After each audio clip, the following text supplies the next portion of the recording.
Bienvenue à l'émission scientifique La thermométrie simplifiée. Dans cet épisode, nous parlerons du but du laboratoire sur la loi de Hess. Vous avez-vous déjà demandé s'il y avait un lien entre l'enthalpie des réactions intermédiaires et l'enthalpie finale de la réaction au complet? Nous sommes demandé et voilà pourquoi nous avons fait ces manipulations. Le but est de trouver le lien qui existe entre les réactions intermédiaires et l'enthalpie finale de la réaction en utilisant les résultats des manipulations. Alors, notre hypothèse est que l'enthalpie de la réaction 1 plus l'enthalpie de la réaction 2 nous donne l'enthalpie de la réaction 3.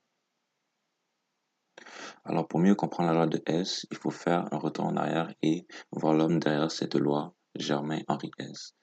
Alors, il est né en Suisse le 7 août 1802, déménage en Russie en 1822 à l'âge de 20 ans à cause de son père et pour des raisons professionnelles.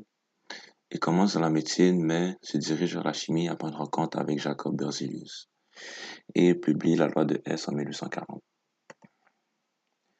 Cette loi est importante car elle nous aide à comprendre comment se déroule une réaction chimique à plusieurs étapes. Et pour des exemples d'application, nous pouvons appliquer cette loi quand nous ne pouvons pas faire la réaction en cause car elle est trop rapide, trop lente ou même trop dangereuse ou violente. Alors nous allons parler des réactions et des résultats de cette réaction et comment la faire. Alors, il faut d'abord peser 4 grammes de NaOH sur une balance et mesurer 200 ml d'eau distillée dans un cylindre gradué de 250 ml. Il faut placer le barreau aimanté dans le calorimètre et verser ces 200 ml d'eau distillée dans le bol à styromousse. Il faut fermer le couvercle troué et y installer la sonde de température.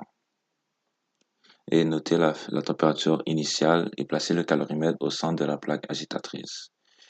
Activer l'agitation de l'eau distillée dans le calorimètre placé sur la plaque agitatrice magnétique. Ensuite, verser les 4 grammes de NaOH dans le calorimètre pendant l'agitation et refermer rapidement le couvercle troué sur le calorimètre pour éviter la perte d'énergie. Il faut continuer l'agitation jusqu'à dissolution complète et ensuite noter la différence de température après la réaction. Et il faut aussi refaire les étapes 1 à 14 avec 8 grammes et 16 grammes de NaOH avec encore 200 ml d'eau distillée pour chacune des réactions. Il faut nettoyer et ranger le matériel après.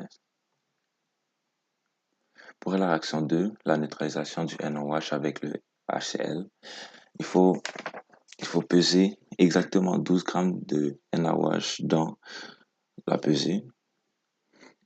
Il faut aussi verser une petite quantité d'eau distillée pour couvrir le fond du ballon jaugé qui se trouve ici. Et ensuite, il faut verser ces mêmes 12 grammes de NaOH dans le ballon jaugé et agiter jusqu'à dissolution du liquide. Ajoutez encore un peu d'eau distillée, environ jusqu'à la moitié du ballon jaugé et secouez. Transférez la solution dans une éprouvette à l'aide de l'entonnoir et le laisser reposer jusqu'au prochain cours. Alors, ensuite, pour le prochain cours, il faudra reprendre cette même éprouvette et la verser encore dans le ballon jaugé. Il faut aussi remplir le ballon jaugé jusqu'à ce qu'il soit de 50 cm, jusqu'à ce qu'il soit rempli jusqu'à ici. Il faut mesurer 100 ml de la solution de HCl à une concentration de 3 mol par litre à l'aide du cylindre gradué de 250 ml. Et aussi ajouter 100 ml d'eau distillée pour que la solution totale soit de 200 ml. Déposer le barreau magnétique à l'intérieur du bol en styromousse. Verser la solution de HCl dans le bol en styromousse.